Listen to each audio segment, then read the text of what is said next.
my first tour with Ravi Shankar ji, the great Pandit Ravi Shankar ji, with whom I played for almost 12 years and more than 800 concerts. 800 concerts. So now Ravi Shankar ji is in the car behind me. I'm listening on the Walkman.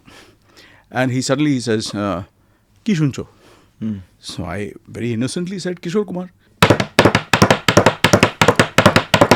Chole gelo.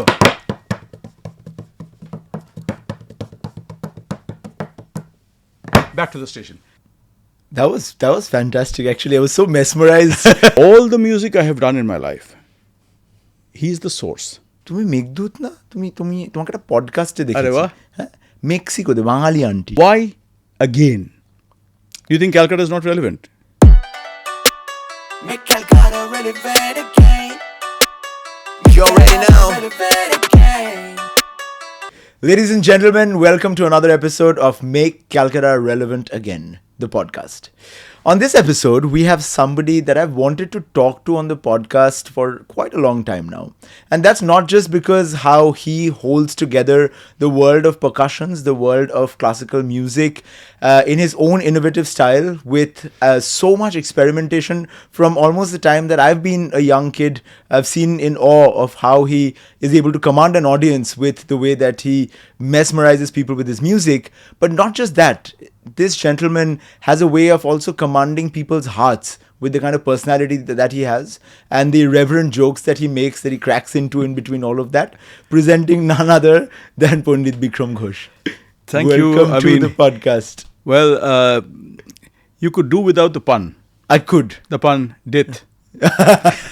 See, it had to start here. You caught me off guard on that. I mean, বলা শুরু করার আগে বলে দিয়েছি I could have. তারপরে কোন পানটা খুঁজছিলাম এটা. But yeah, that would make you a very punny pandit. Indeed. Yes, yeah. indeed. But, let's start off at the very obvious. I don't know if this is a question you've ever been asked. Does it make you more popular or less popular to be so irreverent as a person or as light-hearted as a personality when you do something as heavy as Indian classical music, which is in general very Puritan in its approach, right? Always been. Well, it's not anything planned. It's not like I want to be popular through this irreverence, It's just my way of coping with the very heavy world of Indian classical music. That's what I always did. Because see, I have very contradictory life experiences. Going to La Matinee for Boys and at home to very heavyweight classical musicians, and none of my friends know anything about classical music. We have a band in school called the Satellites. I'm the conga player. We're doing Rolling Stones covers. We're doing Bee Gees covers. We're doing Beatles covers. Coming home, rigorous tabla practice. Mother is singing Patiala Gharana, and I'm reverently touching everybody's feet. And that whole kind of world which was made available to me at home was in direct contrast to what was available in school. Did you get made fun of in school for that? Of course. Yeah. And I was called out for being what I was in school at home. So there were two distinct personalities that were growing up. মানে দুপায়ে নৌকা দিয়ে চলাটা you have embodied. Yes. মানে কোন নৌকোটা কখন জাহাজ হবে আমি জানি না, কিন্তু নৌকো ছিল দুটো, এবং actually not two more. And I mean the idea of the irreverence is actually inside me. It's not irreverence towards Indian classical music. It's irreverence towards life in general. Which I think is very important to have a little bit of that inside you to cope, because it's not all serious. I mean, this life is not this incredibly serious thing that you have to constantly be in control of. You don't have to be in control. It can completely take you in its on its wings and fly you off into a realm which you've never heard of. So that's all okay. And that little bit of irreverence. Can I give you an example? You can give as many examples. I was on my first my first tour with Ravi Shankar ji, the great Pandit Ravi Shankar ji, with whom I played for almost 12 years and more than 800 concerts. 800 concerts. Yeah, all across the globe. And I mean, that's an experience that is gifted to you. That's all. It doesn't. You don't It's work, written. You don't. Yeah, it's written. You don't work towards it. So it's Yeah. just something that happens to you. Yeah. But the first trip, and now I know I am going to play with the biggest icon of Indian classical music, and I'm on my way to that concert. And this is my first concert. How am I coping? I have a Walkman, and I'm listening to Kishore Kumar. You might have to explain what a Walkman is to a lot of the Gen Z audiences listening to this podcast because they might not know what it is. So if you're listening, see, basically the main component is still common, the headphone. Yeah. Earphones. That hasn't changed. That hasn't changed. Yeah. The only thing we had was a little machine which had a cassette inside it. You might have to also explain what a cassette is. A cassette is this little funky little object which has music written on a tape inside it, and it plays into your headphones, and you can stop it, rewind it, and fast forward it. Mm-hmm. So I was listening to Kishore Kumar and an R.D. Burman song. I'm a huge fan, forever, all my life. And I am relaxed through that process. That's what I always did, and I continue to do. Even today, and if you tell me that, you have a concert, so what I'm going to do is I'm going to be sitting in the green room after all the formalities are done and play a little bit of Kishore Kumar, and listen to Adi and Kishore and just chill and then go on stage, Mm-hmm. So that's my wife Jaya found it very, very strange that I used to do that, but I've always done that. So now Ravi Shankar ji is in the car behind me. I'm listening on the Walkman, and he suddenly says, Ki shuncho? So I very innocently said, Kishore Kumar. Huh? Kishore Kumar shuncho? Amar songe bajate jacchu. First concert you're going to play with me. You're not listening to any of my music. You don't think it's necessary to have a little bit of homework done and get into the headspace and then go to the concert. I was like very embarrassed. I said, no, I'm so sorry. So he's a bit upset, but then the concert goes off really well. So he's happy on the way back home. 2 days later, we're on another trip. And now, Walkman is back on. So now he has no faith in me. So he says, Ki shuncho? I said, your performance with Allah Rakha Khan Sahab, the great tabla player, Zakir Hussain ji's father. So he doesn't believe me. He doesn't, can I listen? I don't trust you. So he listens and he says, good, very good. এইটা দেখো এই কনসার্টটাতে আমি এই করেছিলাম এটা করেছিলাম আল্লাহ রাখাজি এটা করেছিল these are the things you got to listen to, these are the things you must make a note of so that you can play well in the concert. I'm saying, একদম ঠিক, হ্যাঁ. I listen. Concert number 3, I'm back to Kishore Kumar because I know he's not going to ask anymore. And he looks at me and he smiles, and I look at him and I smile back. And now if you think that is irreverence, it is, but it's a coping mechanism for me. Always been that way. Very interesting example, actually. And did he ever find out, like in all those 797 more he concerts? Totally did. He totally did, and he found out much more than that. He found out a lot. Yeah. And then at one point, he sat me down, had a conversation with me, and said, "I realize you have a different kind of headspace, and I accept it also because I can't say anything. You're doing your job very well." তুমি যেটা করতে এসছো আমার কাছে খুব ভালো হচ্ছে, আমার কিছু বলার নেই। এবার তুমি কিভাবে সেটা করছো, আরেকটা উদাহরণ দিচ্ছি। উনি সকালবেলা রেয়াজ করতে আসতেন। When we were living in his house in San Diego, in Encinitas, he would come every morning sharp at 9 o'clock with his sitar, and I was expected to have had a bath, to have done some sort of prayer, and sat down, and he would come, light up an agarbatti, incense stick, and we would start practice. First day he came, he said, Bickram, and I was sleeping. So I just got up and I quickly came and I just put some water on my face and I came and sat down to practice. So, চান করো নি? না, চান করিনি। আর কোনো prayer, কোনো কিছু না। চি, যাও। Yeah. So I had a shower and I came back and I sat. So it was like the idea of a cleanse, right? For him, it was like it was something. It was a spiritual thing for him, and it was while it was all fun for him. Also, he was the coolest guy, But there was a headspace that he learned from his guru, Alauddin Khan Sahab, the great Doyen, where music was sadhana, and sadhana was a state of cleansing also, So you needed to have a clean body and a clean mind, that kind of thing, Now, I was not used to that because I was playing Rolling Stones in La Martiniere. So, I then thought that this is too much for me. This, I can't get up in the morning every day, have a shower, do a prayer and all of that. But ironically, I do it now. It's so strange. But So life more of came- that. life came full full circle. circle, Yeah. eh? And the album we got the Grammy for was called Full Circle. So, but, so I then found a shortcut. I would go to the loo, quickly put some water on my face, a little bit of water on my hair, and gel on the hair. So that And it looked like... It looked like he had had a shower and he was all set and chule tel tel lagi eshe boshe porechi. One day, his wife Sukanya ji, who I called Chinama, and very affectionate relationship there, and she came in and she was like, I smelled something. So she came and smelled my hair and said, he's got hair gel on his hair. I said, no, not at all. Raviji was very offended and he said, are you sure you didn't have a shower? I said, no, I had a shower. She goes to the bathroom, checks the bathtub, and it's dry. So she comes back and says, you didn't have a shower, it's dry.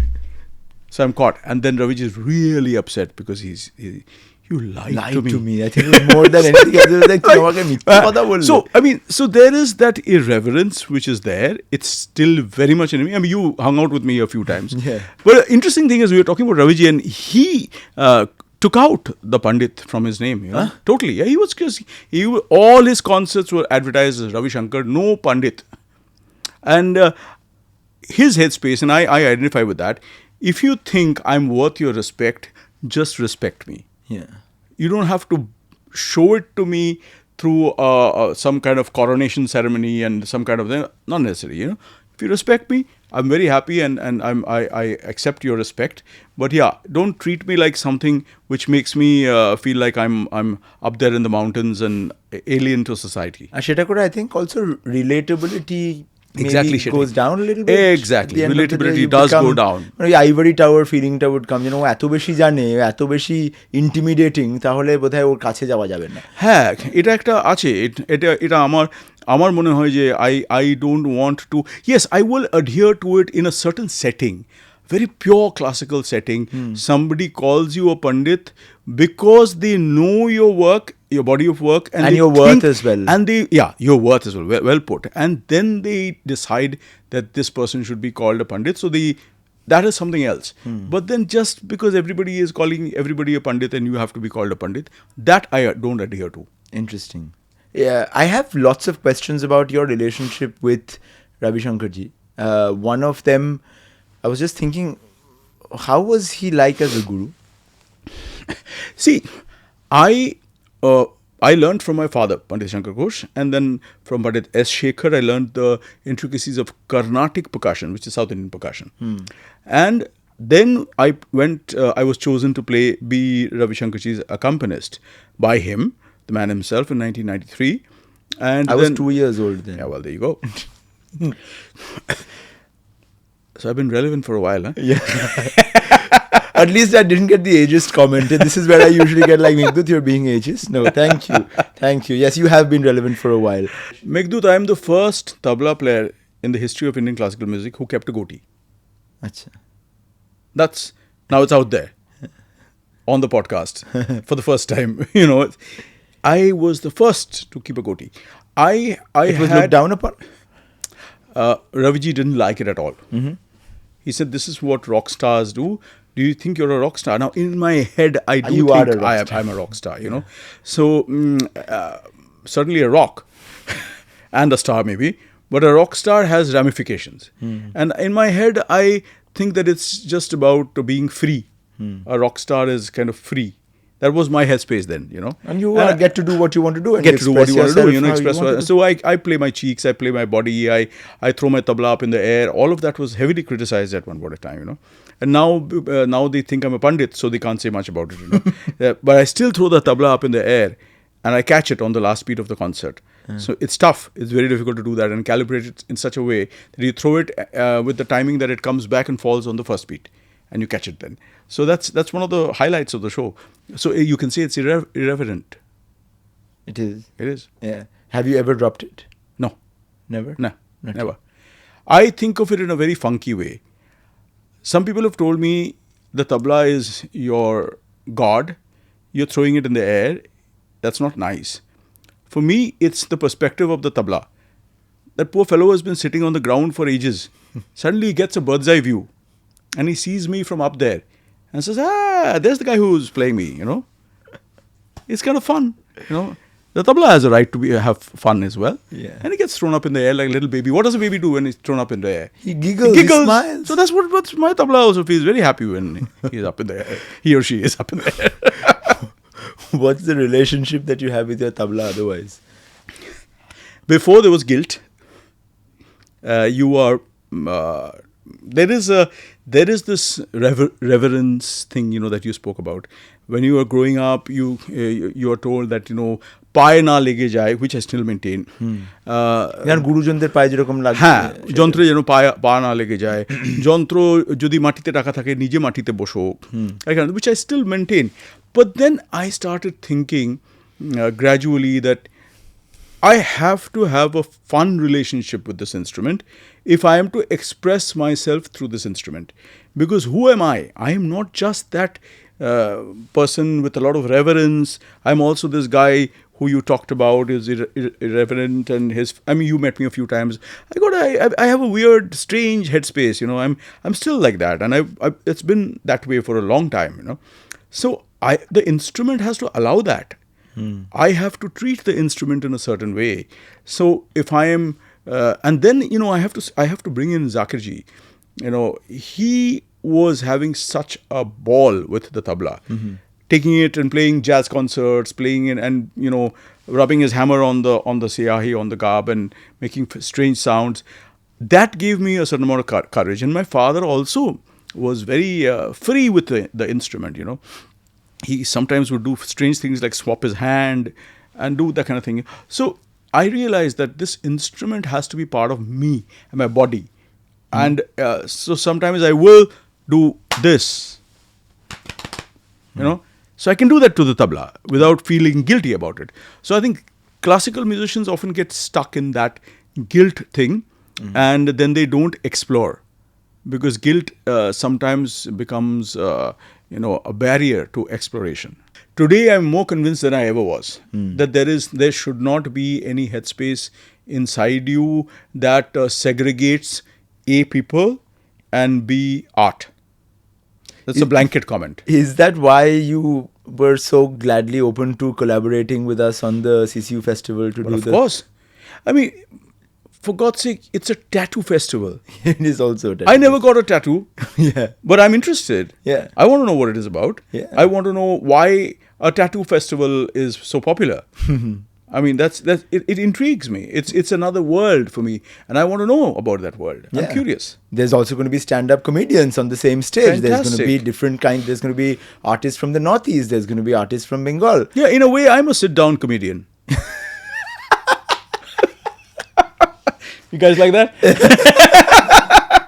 Very nice. In a way, I am a sit-down comedian. This is going in the promo, I think, for the festival. Yes, Shamik Chakraborty, Akash Gupta, Bickram Ghosh.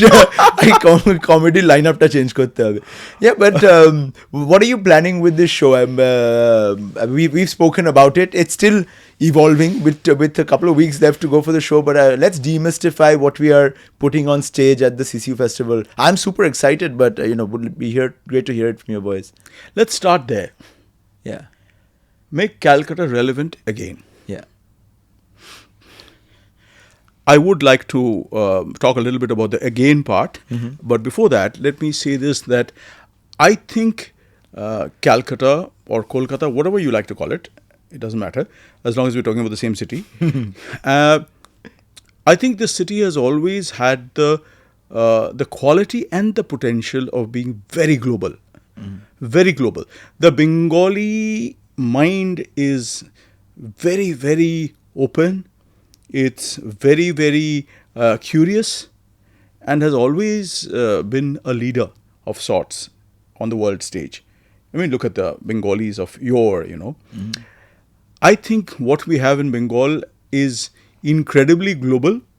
So that's what I want to bring to the stage at the CCU festival.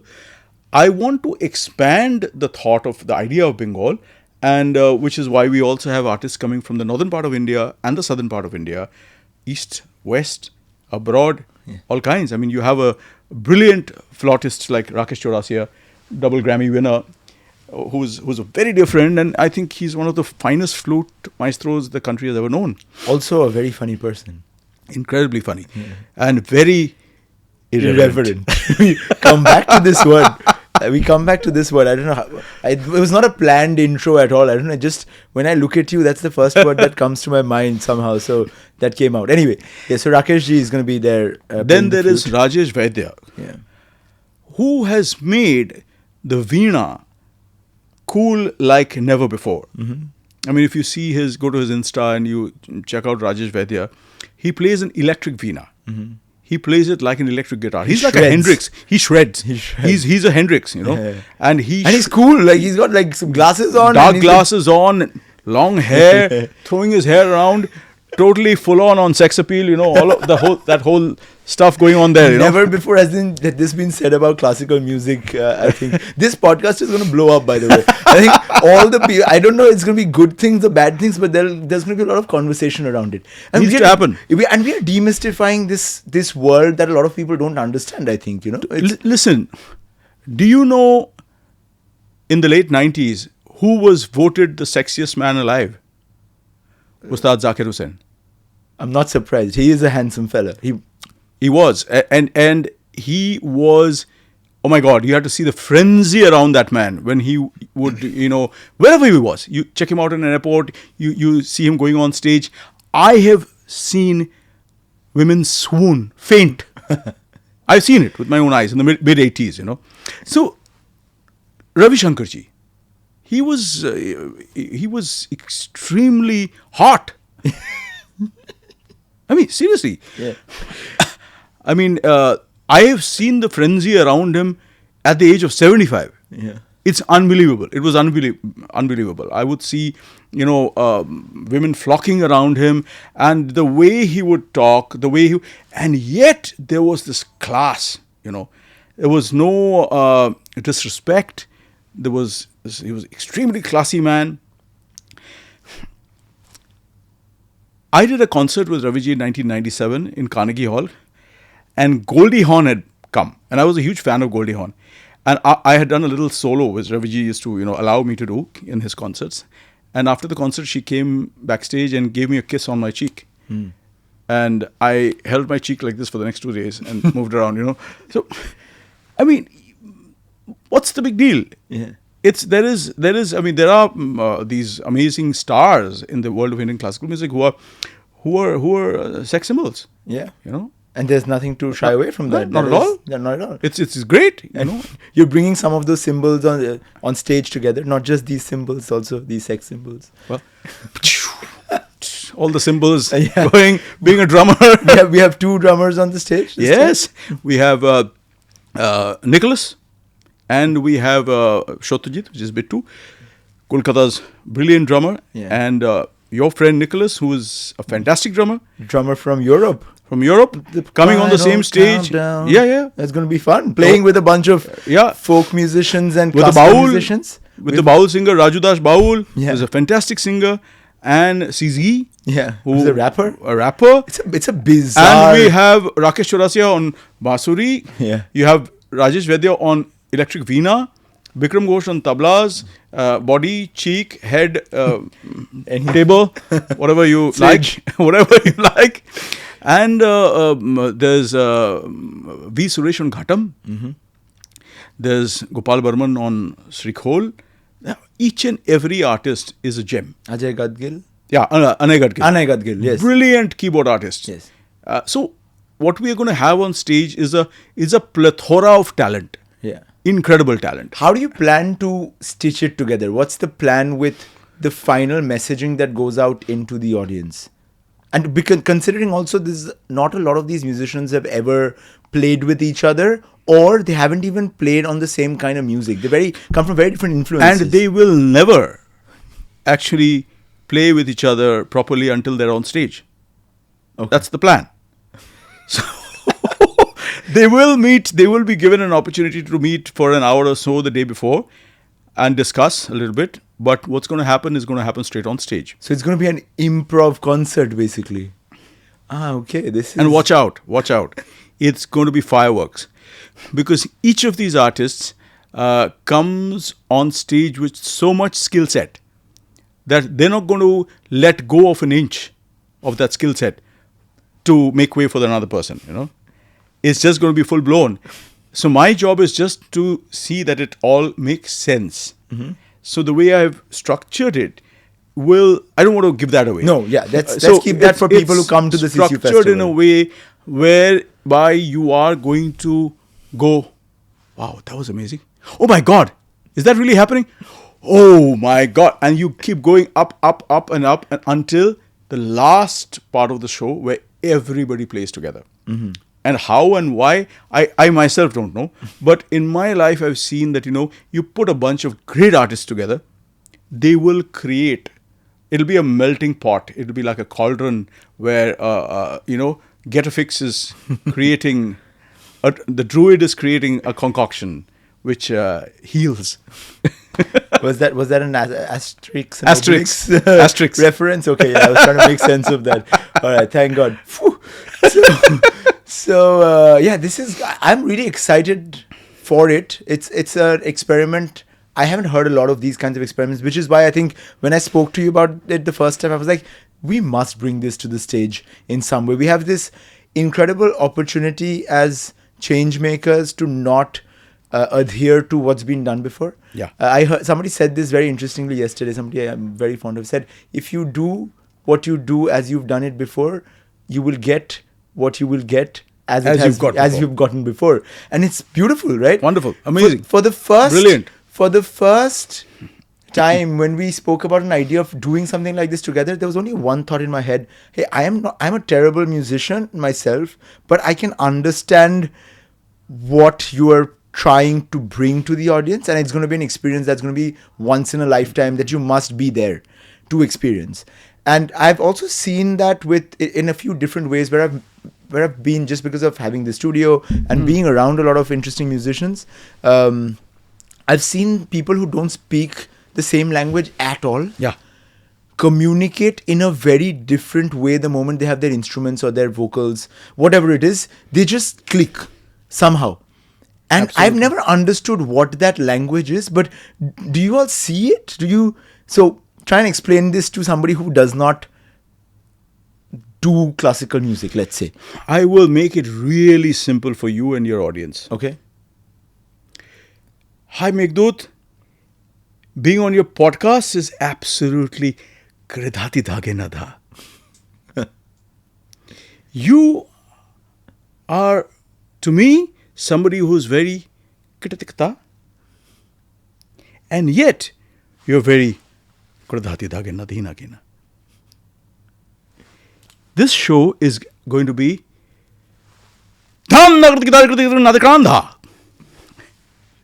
it's all onomatopoeia.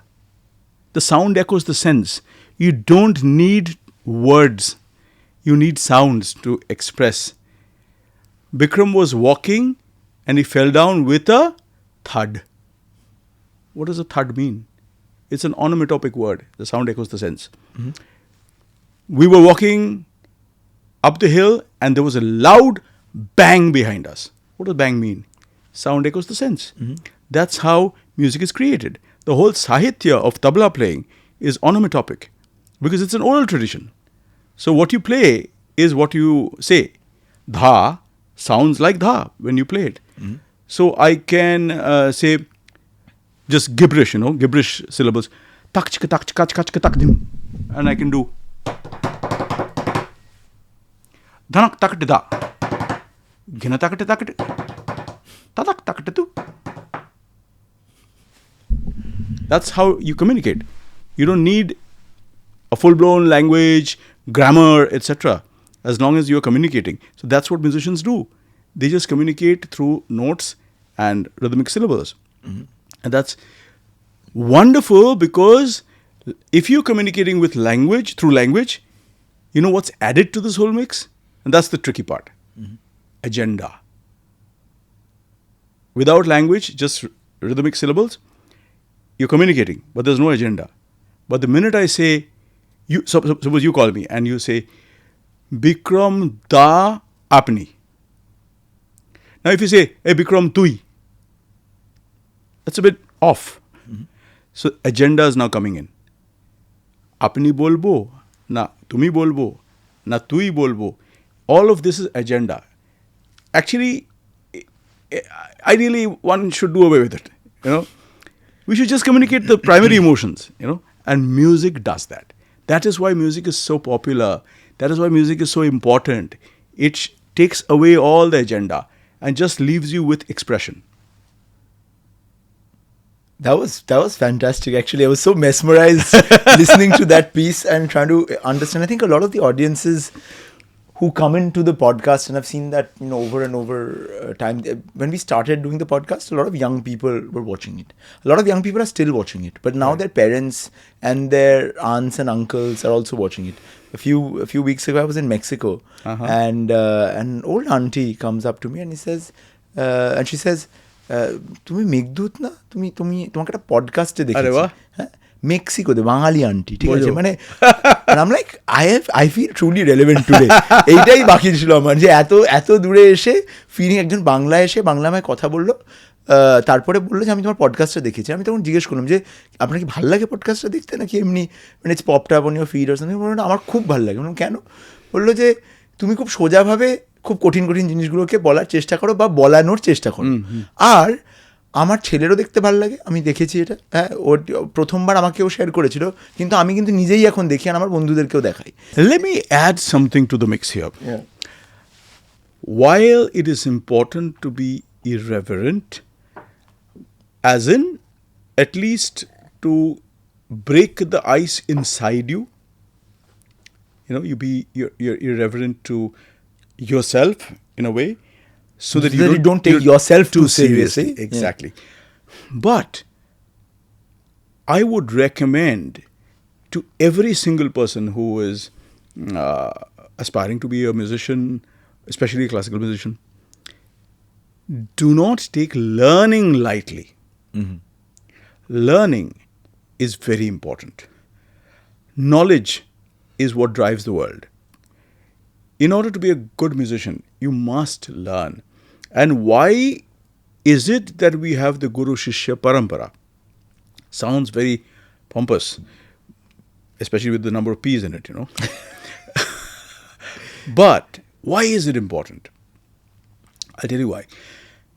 What the Guru Shishya Parampara brings into the learning process is relationship. When you are going to college and you are sitting with 60 other people and there is somebody giving you a lecture, there is no relationship there.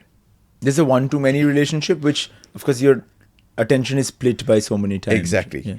And here, there is a one-on-one. And the Guru and the Shishya are, at some point of time, the two sides of the same coin. You don't know who the Guru is, who the Shishya is at one point. Because the Guru, through the teaching process, and I said this today in this award ceremony where I met your mother. Yeah, right. And I said this today that at some point you are learning while teaching because you are becoming the Shishya. Because suddenly things strike you which have not struck you. Suddenly putting yourself in the shoes of the Shishya, you are enlightened.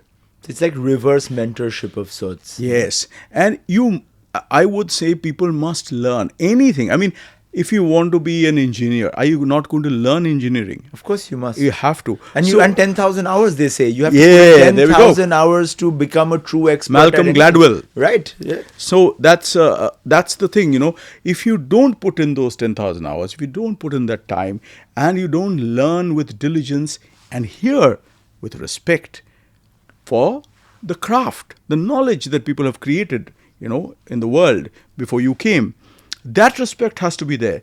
But what I'm trying to shear off this is the paraphernalia, But I would like the basic intent to be intact. That I must learn. And Zakir Bhai said something beautiful.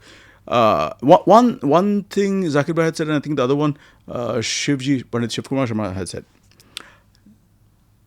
One is knowledge flows from above to a lower, like water. If it's like this, Like a slope, then it'll float. if it's like this, then there's no floating. Right. And water which is still becomes shallow, So And if মশাও হয়। মশা হয়, exactly. More shallow. You said I'm a pandit. এই পণ্ডিতটা So এরম যদি থাকে, এরকম মানে হচ্ছে গুরু এখানে, শিষ্য এখানে, তাহলে জল ফ্লো করবে। What Zakir Bhai said was that the guru is like a river, and you are sitting next to the river. You, the student, have a choice of sitting with a little cup, a bashon, little bigger, or a bucket. How much you want to take is up to you. So this is that relationship, and it's one-on-one. So I think this needs to be respected and given its due diligence. But outside of that, the ego paraphernalia needs to be done away with, at least to some extent. My take. No, very beautifully put. যেটা প্রয়োজন সেটা তো লোকজনকে শিখতেই হবে, সে young হোক, old হোক, and of course respect and everything that comes along with the expertise will follow. But প্রথম দিনকেই তুমি যদি বলো আমি কিছু শিখবই না, আমি ইররেভারেন্স দিয়েই মানে 6 মেরে বেরিয়ে যাবো, একবার হয়তো মারবে, তারপরে কি হবে? ওই ক্যারিয়ারগুলো খুব শর্ট লিভড হয়। এবং এখনকার দিনে এই ইনস্টা, রিল আর এইসবের যুগে আমরা দেখছি প্রচণ্ড স্পাইক হচ্ছে কিছু কিছু ক্যারিয়ার্সে হঠাৎ করে, কিন্তু ভেরি শর্ট লিভড, হঠাৎ করে রেলেভেন্স চলে যাচ্ছে। তো হোপফুলি যদি তাদেরকে সত্যি লং টার্ম গেমের জন্য তারা যদি থাকে, তাহলে অনেক সাধনা করতেই হবে তোমাকে। এবার সাধনা শব্দটা বলবে is not cool, then okay go with 10,000 hour thing, whichever way, but just do it. And that applies across every industry. আমি যদি এআই নিয়ে পড়াশোনা করতে চাই, তাহলে আমাকে সেই সাধনাটা করতে হবে। আমি সাউন্ড ইঞ্জিনিয়ার হতে চাইলেও করতে হবে। আমি তোমাকে একটা এক্সাম্পল দিই, বলো। এটা ডিফিকাল্ট হবে বুঝতে for the audience also, but you will get the hang of it. বলো। একটা 4 আর একটা 5, I am going to talk polyrhythm.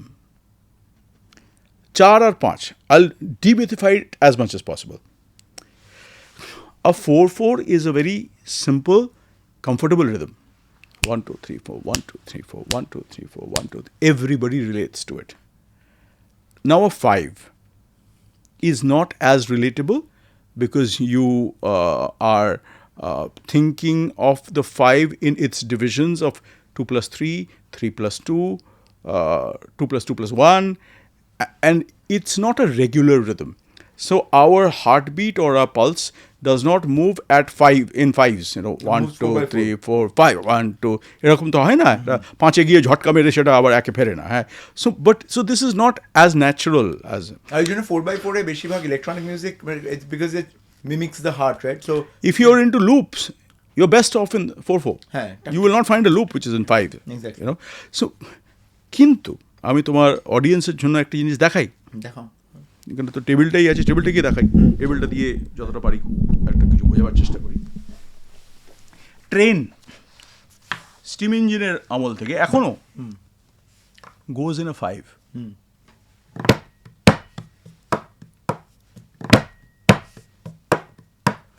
One two 1 2 3 1 2 1 2 3 1 2 3 4 5 1 2 3 4 5. এবার দেখো ট্রেন আস্তে আস্তে স্পিড তুলছে, তুলতে তুলতে তুলতে তুলতে গিয়ে হঠাৎ পাশ থেকে আরেকটা ট্রেন যাচ্ছে, সে তখন কিন্তু ক্যান্সেল করে দিচ্ছে 5টাকে, 4 হয়ে যাচ্ছে। কিরকম হয় দেখো,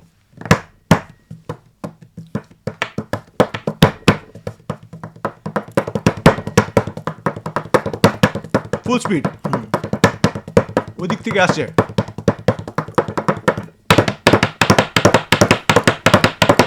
চলে গেল।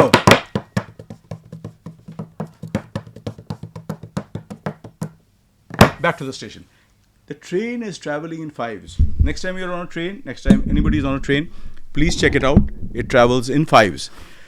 Now, getting a bit complex rhythmically.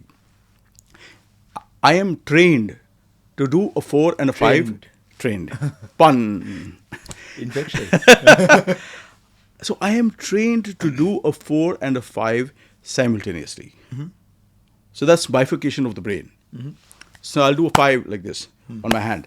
1, 2, 1, 2, 3, 1, 2, 1, 2, 3, 1, 2, 1, 2, 3, 1, 2, 1, 2, 3, 4, 5, 1, 2, 3, 4, 5. With the mouth, I'm going to do a 4. 1, 2, 4, 5, 1, 2, 3, 4, 5, 1, 2, 3, 4, 5, 1, 2, 3. 1, 2, 3, 4, 1, 2, 3, 4, 1, 2, 3, 4, 1, 2, 3, 4, 1, 2, 3, 4, 1, 2, 3, 4, 1, 2, 3, 4, 1, 2, 3, 4, 1, 2, 3, 4, 1, 2, 3, 4, 1. This is the training part. This is what you're trained to do. Bifurcate your brain, one rhythm going on your hand, another with your mouth. And the interesting part is it's all about math. So the 4 and the 5 will meet on the 20. Yes. So 4 times 5 is 20, 5 times 4 is 20. So each time you're hitting, your mouth is on the 1 and you're on the first beat on the 5. It'll go again on 20. On the 20. So 1, 2, 3, 4, 5, 1, 2, 3, 4, 5, 1, 2, 3, 4, 5, 1, 2, 3, 4, 5. Chatte holo, mane 20. So if I bifurcate my hand into 4 parts, is what we do in tabla. The palm, the fingers, a wave, and the wrist. 1, 2, 3, 4, 5, 1, 2, 3, 4, 5, 1, 2, 3, 4, 5, 1, 2, 3, 4, 5, 20. 20 হয়ে গেল, হ্যাঁ।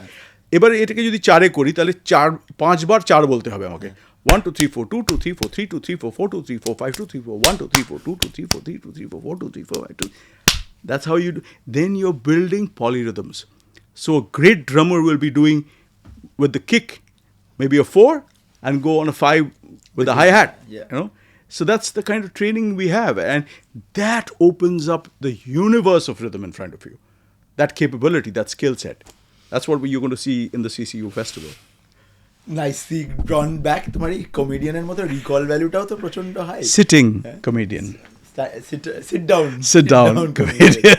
You spoke about relationships in the Guru Shishya Parampara. Let's talk a little bit about relationships in your personal life. Yep.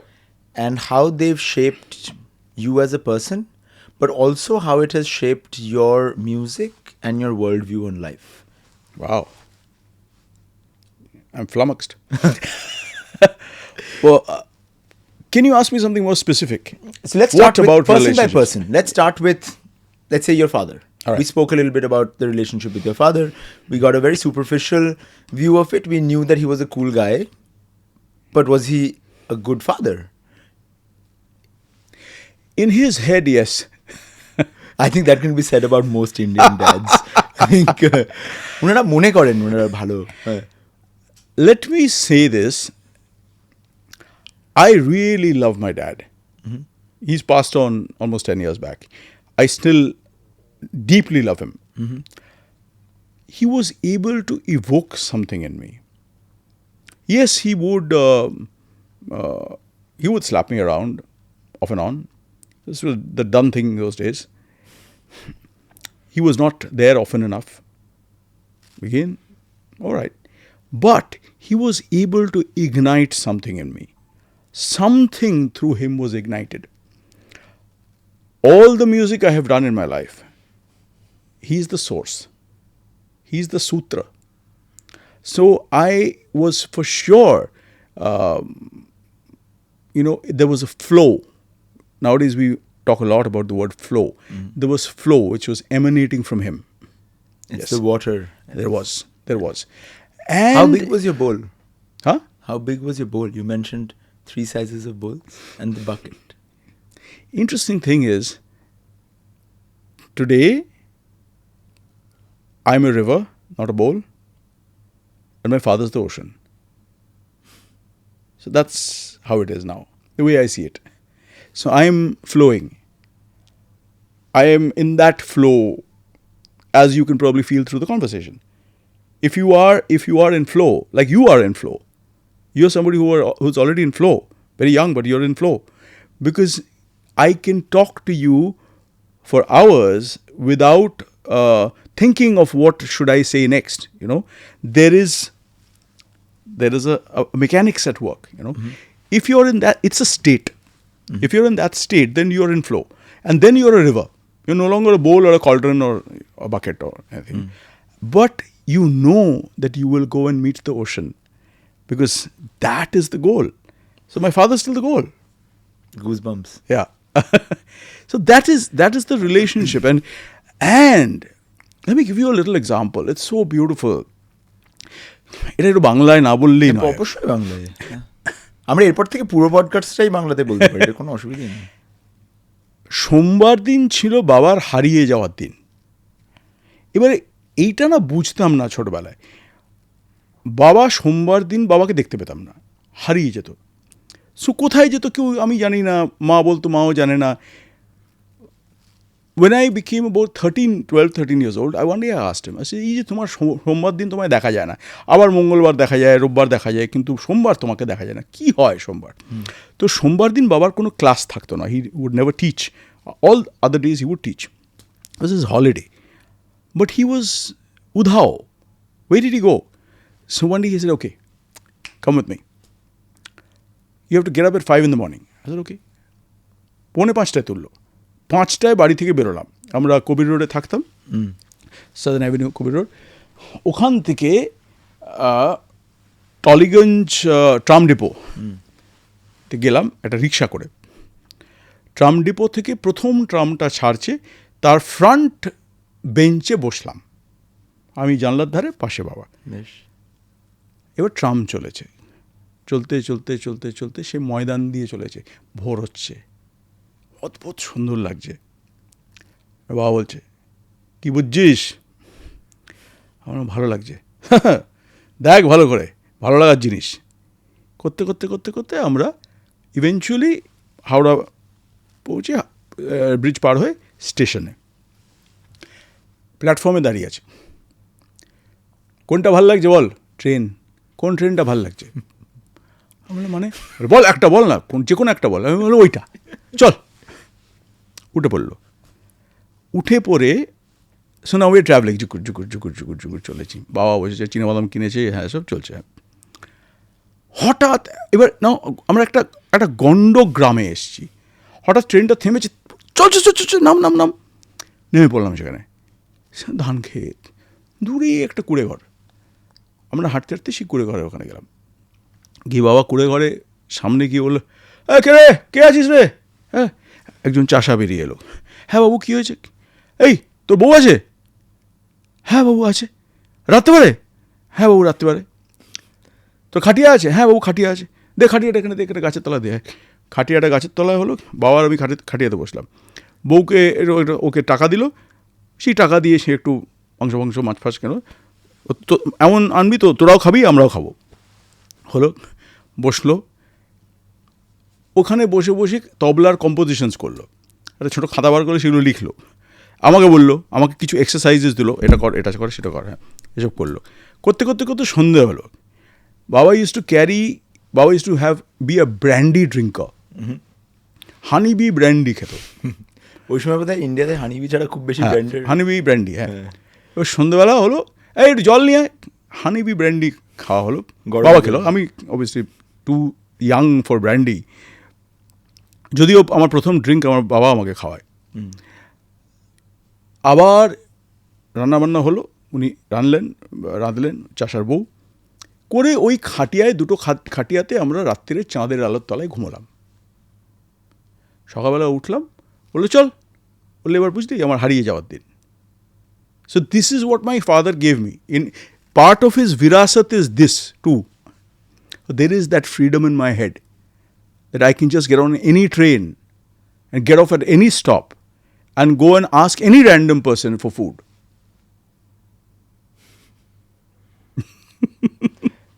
I think there's one thing that really brings us close together. We're both good storytellers, I think. Yes. I think, and that I think there's for a story. even more. I think we're both curious individuals. Very curious. Very curious. We want to know. We want to know. And then when you know, then you want to tell a story. And Absolutely. then that's how you learn. So it's that is it.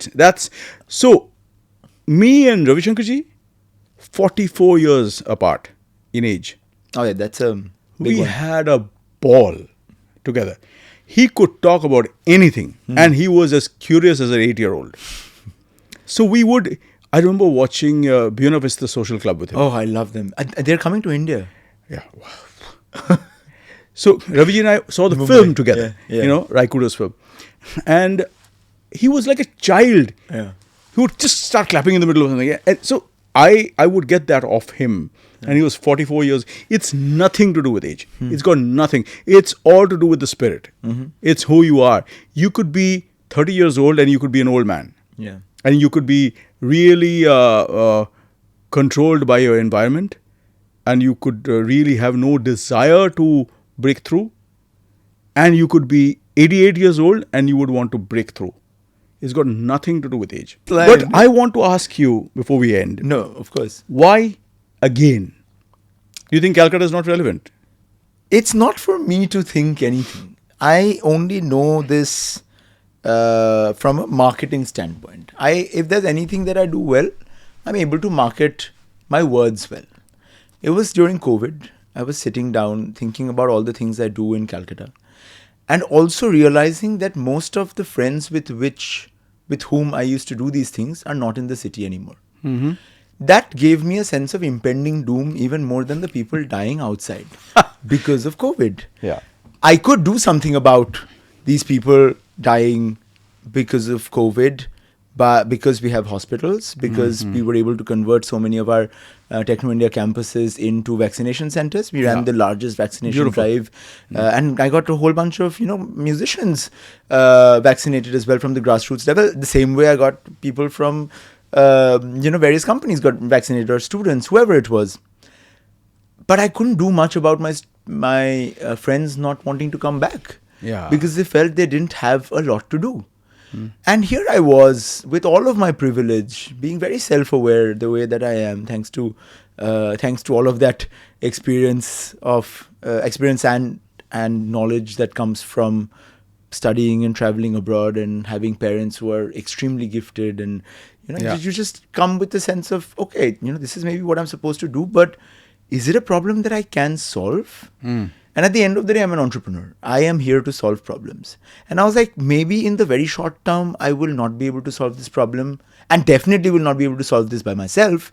But what if we create a movement and bring all of these things together and start at least having a conversation about the city, where not all of it is about the sense of impending doom. যে কলকাতায় কিছু হয় না, কিছু হবে না, আমাদের এখানকার পলিটিক্স ঠিক নেই, জল ঠিক নেই, বড্ড গরম, সারাক্ষণ ঘাম হয়, সবাই ছেড়ে চলে যায়, চাকরি নেই, চাকরির অভাব, ওয়ার্ক কালচার খারাপ.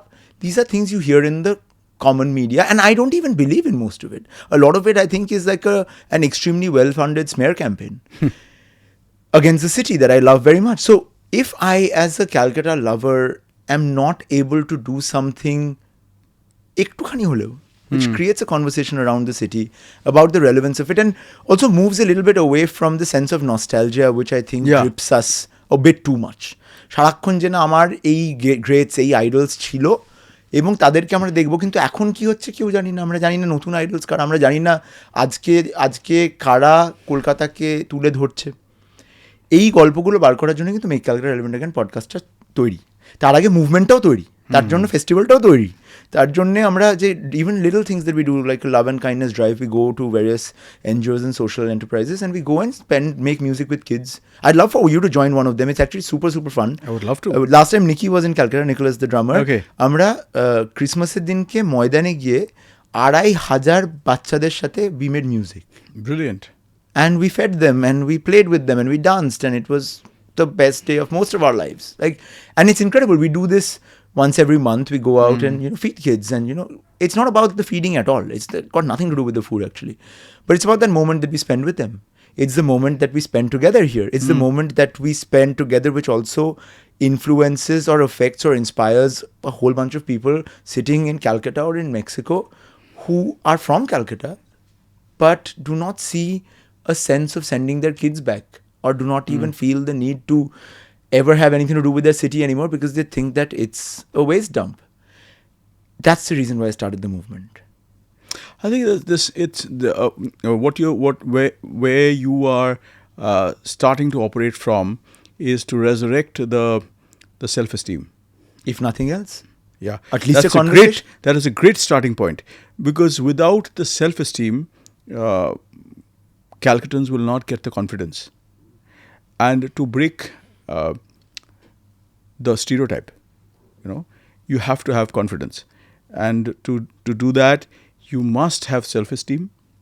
And with armed with those qualities, if you go out in the world, I think you have to have the guts to fight. And it's a very long fight. It is a long এটা কিন্তু আজকেই কেউ বললো যে না আমরা কালকেই কলকাতার এলিমেন্ট হয়ে যাবে। As you know, I took a stand, a very strong stand, that I will live in Kolkata. You could have lived anywhere. I had the opportunities, beyond opportunities. I mean, every phase in my life, I had the opportunity to shift to a city which probably people will say that would have given you more opportunities. When I was playing with Ravi, he wanted me to live in San Diego or at least in Los Angeles, and he said, I'll help you, set you up here, get you a flat, all of it. I'll do. I didn't shift. I said no to Sanjay Leela Bhansali in 2005 because he wanted me to do Sawaria, the movie which he did, and 3 films contract and all of that. And then he said, you're going to shift your base to Bombay. I said, no, I don't want to shift my base to Bombay. So I took those very radical calls, and I knew that I didn't want to live anywhere else. Ask me why. Why? I have a tangible knowledge. It's knowledge. I know that I am at my creative best in Kolkata. Oh, same. There's this. I know it. The chaos of this city somehow just creates beauty. There's so much magic. I tried working in Mumbai. Yeah. I did some really good work, I must confess. But the general body of work, if I look at it in, say, a 3-year period, compare it to what I'm doing in Kolkata, in my own studio, is way less than what I did here. And in my own eyes, I think what I do here is of much more relevance. What I do here as in not in Kolkata concerts. Concerts I'm playing across the globe. But the way I feel when I'm composing, the way I feel when I'm performing, what comes upon me by way of energies is something I have not cracked it yet. I don't know what exactly it is. What are those components? I don't know. But I have terrible allergies here. I have terrible this, blah, blah, blah. All of that is there. But still, my creativity is Banglate bolle tunge ekhane. So, I don't know what to call this fertile ground. This is such a fertile ground for creativity. So, I think it's time we reclaimed that again. I don't think there's any point of having an outro. It was nice talking to you, Bickram. Thank you. I'll see you all on the next episode of Make Calcutta Relevant Again, the podcast. Make Calcutta relevant again. You already know. Relevant again.